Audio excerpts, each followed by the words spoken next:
Hai, balik lagi sama gue Dika, dan kali ini bakal ceritain film berjudul All. Mengisahkan tentang beberapa keluarga yang harus terjebak di sebuah pantai tersembunyi, dan di sana merupakan tempat yang terpengaruh oleh anomali waktu, sehingga yang terjebak di sana harus merasakan 1 jam sama dengan 2 tahun. Nah, gimana kisahnya? Langsung aja kita masuk ke ceritanya, guys.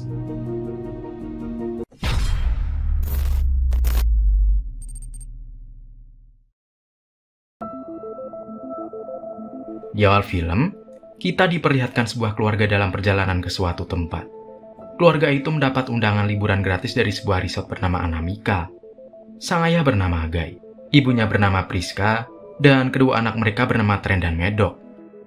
Setelah sampai di resort, mereka langsung disambut secara khusus oleh manajer resort. Kemudian mereka dilayani oleh seorang pelayan perempuan. Setelah itu mereka menuju kamar di mana mereka akan beristirahat. Dilanjutkan dengan pergi ke pantai. Di sana mereka berkenalan dengan seorang anak bernama Itri. Dia adalah keponakan dari manajer resort. Kedua anak tersebut kemudian berkeliling. Mereka berkenalan dengan siapapun yang ada di pantai itu. Di antaranya ada seorang polisi bernama Greg Michel. Idlib memberitahu Trent kalau dia tak punya teman. Idlib juga berkata kalau Trent dan keluarganya mungkin akan pergi dan tidak akan pernah kembali. Trent tidak paham maksudnya. Namun dia berkata kalau dia bersedia menjadi sahabatnya dan mereka bisa saling bertukar pesan. Di malam harinya, Idlib mengirim selembar pesan kepada mereka, yang berisi kode unik untuk mereka pecahkan artinya. Namun mereka terganggu oleh kedua orang tua mereka yang sedang bertengkar. Priska diketahui mengidap sebuah tumor di dalam tubuhnya. Guy sebenarnya berulang kali sudah memintanya melakukan operasi. Namun Priska bersikeras bahwa dia baik-baik saja. Perbedaan pendapat itulah yang membuat mereka jadi sering bertengkar. Keesokan paginya, manajer resort mendatangi mereka. Dia memberitahu bahwa resort ini memiliki sebuah pantai pribadi yang lokasinya tidak jauh dari sana. Tempat itu sangatlah indah dan dikelilingi bebatuan tinggi yang memiliki kandungan mineral khusus. Hanya keluarga terpilihlah yang boleh mengunjungi tempat tersebut. Bahkan jika mau, manajer akan menyiapkan kendaraan dan sopir untuk pergi ke sana. Keluarga itu pun langsung setuju dan memutuskan akan pergi ke pantai tersebut. Tiba-tiba mereka dikagetkan dengan seorang wanita yang mendadak kejang-kejang. Wanita itu bernama Patricia. Suaminya yang bernama Jarin berkata kalau istrinya menderita epilepsi. Lalu datang seorang pria bernama Charles yang seorang dokter. Dia berkata kalau Patricia mengalami kejang toni-klonik. Dia meminta benda-benda dijauhkan dari Patricia, agar kejang yang dia alami segera berhenti. Dan sesaat kemudian wanita itu berhenti dari kejangnya. Sesuai janji, manajer sudah mempersiapkan kendaraan yang akan membawa keluarga G pergi ke pantai rahasia. Dan ternyata Charles bersama keluarganya juga terpilih mengunjungi tempat tersebut. Charles pergi bersama ibunya, istri, dan putrinya yang bernama Kara. Mereka kemudian diantar seorang sopir. Setelah sampai, sang sopir menunjukkan kemana arah mereka harus pergi, dan dia juga memberikan persediaan makanan yang sangat banyak. Setelah itu sopir berpamitan karena harus segera kembali ke resort. Para wisatawan itu melewati sebuah lorong batuan. Hingga akhirnya mereka sampai di pantai yang sangat begitu indah. Kedua keluarga itu pun sangat senang, karena bisa menjadi yang terpilih untuk berlibur di sebuah pantai rahasia. Selain mereka, ternyata ada seorang pria yang sudah ada di sana. Ternyata pria ini adalah seorang artis yang cukup terkenal bernama Sedan. Trent dan Matt kemudian berkenalan dengan Kara. Lalu mereka bertiga bermain bersama. Setelah itu mereka bertiga bermain petak umpet. Saat sedang bersembunyi, tiba-tiba Trent dikejutkan ada mayat mengapung di belakangnya. Para orang tua pun dibuat terkejut. Kemudian segera mengangkat jenazah tersebut. Tidak diketahui siapa identitas mayat itu, tapi mereka curiga terhadap Sedan yang sudah berada di pantai ini sebelum mereka datang. Karena terlihat ada darah yang keluar dari hidungnya, dan mereka menduga kalau Sedan bertengkar dengan wanita itu lalu membunuhnya. Sedan pun membantahnya dan bilang kalau dia tidak membunuh wanita tersebut. Dia mengakui kalau wanita itu bersamanya di hari sebelumnya, namun wanita itu pergi berenang dan tak pernah kembali. Mereka pun mencoba menghubungi resort. Namun sayangnya di tempat tersebut tidak ada sinyal sama sekali. Sementara itu ibunya Charles mulai merasakan sesak nafas. Tapi istri Charles malah menyalahkan kalau seharusnya sang ibu harusnya di rumah saja. Tak lama kemudian, Jarin dan Patricia juga datang ke pantai tersebut. Ternyata mereka juga terpilih untuk berkunjung ke tempat ini. Baru saja sampai mereka langsung dikejutkan dengan keadaan ibunya Charles.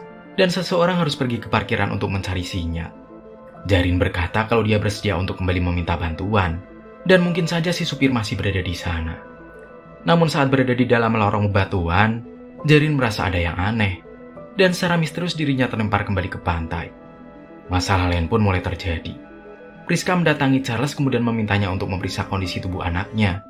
Mereka berdua terlihat sedikit lebih besar, dan dia takut mereka menderita suatu penyakit. Charles melihat kalau kedua anak itu baik-baik saja. Namun Charles tetap akan mencoba memeriksanya. Tiba-tiba Kristal berteriak dan memberitahu Charles kalau ibunya mendadak pingsan dan berhenti bernafas. Charles mencoba melakukan PCR, namun sayangnya sang ibu tidak berhasil diselamatkan. Sementara itu Trent dan Matt terlihat asik ngobrol dengan Jarin dan Patricia. Saat Jarin bertanya berapa umur mereka, dia tidak percaya dengan jawaban anak-anak tersebut. Trent berkata kalau dia berumur 6 tahun. Namun kalau dilihat dari fisiknya, Jarin menduga Trent sudah berumur belasan tahun. Tak lama kemudian Priska datang menghampiri mereka. Priska hampir tidak mengenali anak-anaknya sendiri. Seakan tidak percaya dengan kedua anaknya, yang tadinya masih kecil sudah terlihat seperti anak remaja. Hal yang sama juga terjadi pada Kara. Gadis kecil itu juga mengalami pertumbuhan yang tidak wajar. Para orang tua berkata kalau mereka harus bersama-sama kembali ke resort untuk mencari bantuan. Namun anehnya saat melewati lorong bebatuan, mereka merasa ada sesuatu yang menghalangi. Kemudian secara ajaib mereka terlempar kembali ke pantai. Mereka kemudian berkumpul untuk saling berdiskusi mengenai apa yang sebenarnya terjadi di pantai ini. Mengapa anak-anak itu bisa dengan cepat tumbuh dewasa? Tiba-tiba Charles bertingkah aneh. Dia mengeluarkan pisau lipat miliknya kemudian menyerang Sedan. Namun setelah melakukannya dia langsung meminta maaf, seolah tidak sadar apa yang sedang dia lakukan. Jarin kemudian mencoba memeriksa lukanya karena dia adalah seorang perawat. Namun anehnya Sedan tidak merasakan apapun. Tubuhnya seolah mati rasa dan luka itu terlihat sembuh dengan cepat. Sedan kemudian bercerita kalau tujuannya liburan sebenarnya untuk menenangkan pikiran. Begitu juga dengan wanita yang meninggal sebelumnya, yang bercerita kalau dia mengalami kerusakan saraf. Mereka berdua berkenalan, dan di saat yang sama mereka ditawari untuk berwisata ke tempat ini. Patricia kemudian menyadari sesuatu, bahwa setiap keluarga yang berlibur di pantai ini memiliki orang yang sedang sakit. Charles juga diketahui kalau dia mengalami gangguan mental. Hal itulah yang membuatnya melakukan serangan kepada Sedan. Mereka kemudian memutuskan berpencar untuk mencoba mencari tahu apakah ada jalan keluar lain. Namun sepertinya usaha mereka itu sia-sia, karena tidak ada jalan lain selain memanjat ke atas ataupun berenang mengitari lautan. Saat mereka sedang berdiskusi, tiba-tiba Priska mengalami sakit di perutnya. Dia berkata kalau istrinya memiliki tumor di perutnya namun tidak berbahaya. Tumor yang awalnya hanya seukuran jempol, entah mengapa mendadak tumbuh menjadi besar. Jarin berkata kalau tumor itu harus segera dikeluarkan, jika tidak bisa mengancam nyawa Priska. Beruntung Charles adalah dokter spesialis bedah, dan dia berkata kalau bisa membantu mengeluarkannya menggunakan peralatan seadanya. Charles akan mencoba mengoperasinya, namun saat membedah perutnya, secara ajaib luka itu menutup kembali dengan cepat. Lalu Charles berkata saat dia membedahnya, seseorang harus menahan luka itu agar dia bisa mengeluarkan tumornya. Dan akhirnya tumor berukuran jumbo itu berhasil mereka keluarkan. Luka bedah itu juga dengan sangat cepat menutup, dan Priska sembuh dengan seketika. Kemudian dari kejauhan Sedan meminta mereka melihat jenazah wanita tadi. Mereka sangat terkejut melihat jenazah itu sudah menjadi tulang belulang. Priska berkata seharusnya proses itu berlangsung selama kurang lebih 7 tahun. Lalu bagaimana mungkin hal itu bisa terjadi dalam waktu 3 jam sejak mereka menemukan jenazah tersebut? Dari sinilah mereka menyadari bahwa di pantai rahasia ini terjadi sebuah anomali waktu, di mana waktu berjalan jauh lebih cepat dari yang seharusnya, bahkan turut mempengaruhi kondisi tubuh mereka. Hal tersebut seolah menjadi jawaban atas keanehan yang terjadi pada anak-anak. Para orang tua mungkin tidak terlalu terlihat, namun jika diperhatikan wajah mereka juga terlihat sudah agak menua. Ada kemungkinan tebing batu yang mengelilingi pantai ini adalah penyebab terjadinya anomali waktu di tempat ini. Sementara itu Trent dan Kara sedang asik berduaan di dalam tenda. Semenjak tumbuh lebih dewasa mereka berdua menjadi saling suka, dan kemudian mereka bercocok tanam di tenda itu. Tidak ada satu orang tua pun curiga apa yang dilakukan mereka berdua. Para orang tua kemudian menghampiri Trent dan Kara. Lalu mereka terkejut melihat perut Kara yang membesar seperti orang hamil. Usia kandungannya diperkirakan sudah lebih dari 5 bulan. Sebelumnya mereka juga sudah mengetahui Kalau 3 jam di tempat ini, waktu sudah berjalan kurang lebih 7 tahun, atau sekitar 1 jam berlangsung selama 2 tahun lamanya. Mungkin hanya dalam waktu beberapa menit ke depan Kara akan melahirkan. Dan benar saja, Kara mulai merasakan kontraksi pada perutnya. Jarin kemudian memintanya berbaring, karena dia akan membantu persalinannya. Setelah berjuang, akhirnya bayi tersebut lahir ke dunia. Namun sayangnya bayi itu meninggal tak lama kemudian, karena waktu berjalan dengan sangat cepat. Dalam hitungan menit mungkin sudah berjalan berhari-hari. Ada kemungkinan bayi itu meninggal karena kekurangan cairan, seolah bayi itu tidak minum selama berhari-hari. Saat orang-orang sedang merenungi apa yang harus mereka lakukan, tiba-tiba mereka dikejutkan teriakan Patricia. Mereka melihat Charles secara brutal menyerang Sedan. Sepertinya penyakit gangguan mental Charles semakin bertambah parah. Akibat serangan itu Sedan pun langsung meninggal. Kemudian dari atas bukit terlihat ada seseorang memperhatikan mereka. Tidak ada satupun dari keluarga itu menyadarinya, dan belum diketahui apa maksud dan tujuannya. Jarin lalu berkata kalau dia akan mencoba berenang mengitari bebatuan. Siapa tahu bisa menemukan jalan keluar. Setelah itu para keluarga berdiskusi kembali. Mereka mulai curiga terhadap pihak resort. Secara kebetulan mereka yang ada di sini mendapatkan undangan liburan gratis ke resort tersebut. Dan anehnya orang-orang yang dipilih untuk pergi ke sini memiliki anggota keluarga yang sedang sakit. Tiba-tiba mereka melihat seseorang mengapung di atas air, yang tak lain adalah Jarin. Sepertinya dia tidak kuat berenang melawan ombak yang begitu besar. Lalu tanpa mereka sadari Kara terlihat berjalan menjauh. Diam-diam Kara memanjat tebing bebatuan. Aksinya tersebut diketahui. Tren lalu memintanya untuk segera turun. Tapi Kara tetap mencoba mencari jalan keluar. Tren kemudian memanggil para orang tua, yang juga meminta Kara untuk segera turun ke bawah. Saat Kara hampir mencapai puncak, tiba-tiba dia merasa pusing. Sama seperti saat mereka berusaha keluar melewati lorong bebatuan. Karena kehilangan keseimbangan, Kara pun terjatuh ke bawah. Insiden tersebut tentu saja membuat Tren sangat bersedih. Setelah kehilangan bayinya, kini dia harus kehilangan Kara. Gek kemudian meminta semua orang berkumpul agar tidak jatuh korban lagi. Patricia kemudian menunjukkan beberapa benda yang akan dia gunakan untuk berenang. Namun tiba-tiba Patricia mengalami kejang. Hal itu mungkin disebabkan karena adanya benda-benda di sekitarnya yang membuatnya mengalami kejang klonik. Dan tak lama kemudian Patricia pun meninggal dunia. Beberapa jam kemudian hari pun mulai gelap. Orang-orang semakin terlihat menua dan kelelahan. Matt kemudian menemukan sebuah buku milik seseorang yang pernah berada di pantai ini sebelumnya. Dalam buku itu tertulis bahwa dia menyadari kalau dia tidak bisa keluar dari pantai ini. Penulis itu juga menemukan fakta bahwa tempat ini memiliki kandungan magnetis yang sangat tinggi. Ada kemungkinan bebatuan yang berada di belakang mereka awalnya terendam selama jutaan tahun dalam mineral khusus, sebelum akhirnya muncul ke permukaan. Efek dari bebatuan yang mengandung mineral khusus itulah yang menyebabkan sel-sel tubuh mereka menua dengan sangat cepat. Itulah mengapa di tempat tersebut seolah-olah terjadi sebuah anomali waktu. Tiba-tiba Tren melihat ada sebuah pantulan cahaya dari atas bukit. Dia langsung menyadari kalau selama ini ada seseorang mengamati bahkan merekam aktivitas mereka dari kejauhan. Tren sangat yakin bahwa pihak resort sengaja mengirim mereka ke sini untuk tujuan tertentu. Dalam kegelapan tiba-tiba Charles menggila. Dia datang kemudian menyerang Guy. Priska meminta anak-anak bersembunyi. Lalu di dalam lorong bebatuan mereka bertemu dengan Kristal.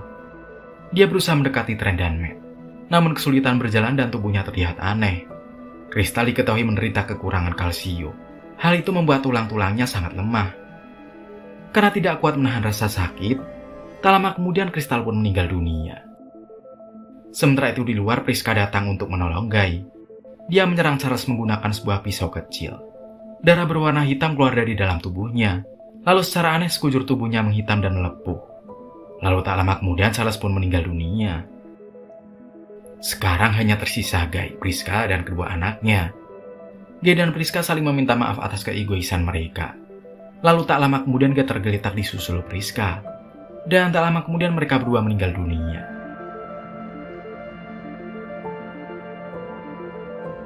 Keesokan harinya Tren dan Matt masih bertahan hidup.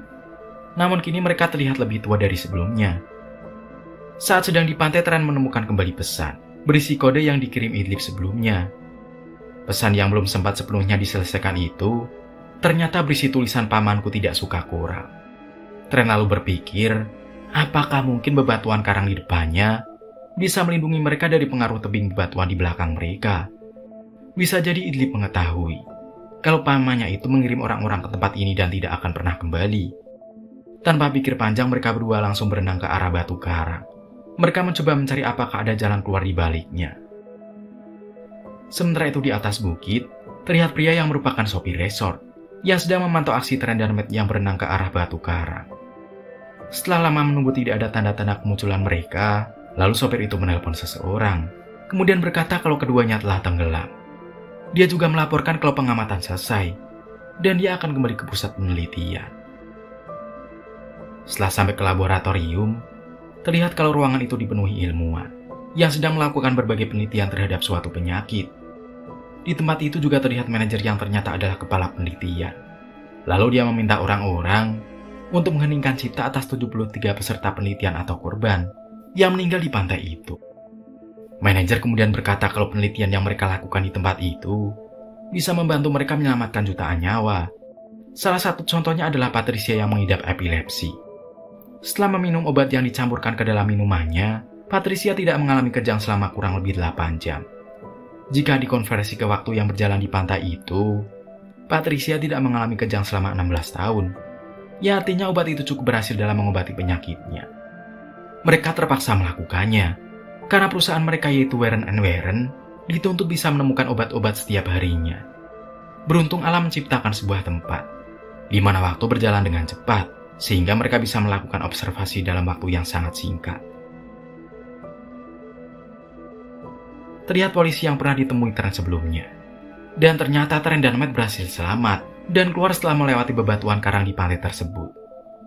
Kepada polisi itu mereka menceritakan semua kejadian yang mereka alami. Setelah itu mereka berdua mendatangi manajer yang sedang menyambut tamu baru. Kepada semua orang mereka memberitahu kalau mereka ini adalah korban penelitian rahasia. Manajer pun menjadi panik, dan dia tidak menyangka kalau ada orang yang berhasil keluar dari pantai tersebut. Trent kemudian menghampiri Idlib yang berdiri di depannya. Kemudian Trent memberikan selembar surat yang pernah Idlib berikan, seolah memberitahu kepadanya kalau Idlib secara tidak langsung telah menyelamatkan mereka berdua. Sementara itu si polisi melakukan investigasi terhadap adanya laporan orang hilang. Dia pun mencari bukti tambahan kejahatan yang sedang terjadi di resort tersebut.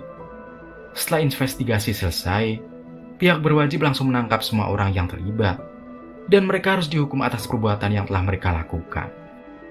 Sang polisi juga kemudian mengantarkan Trent dan Matt pulang ke rumahnya. Kemudian, film pun akhirnya berakhir.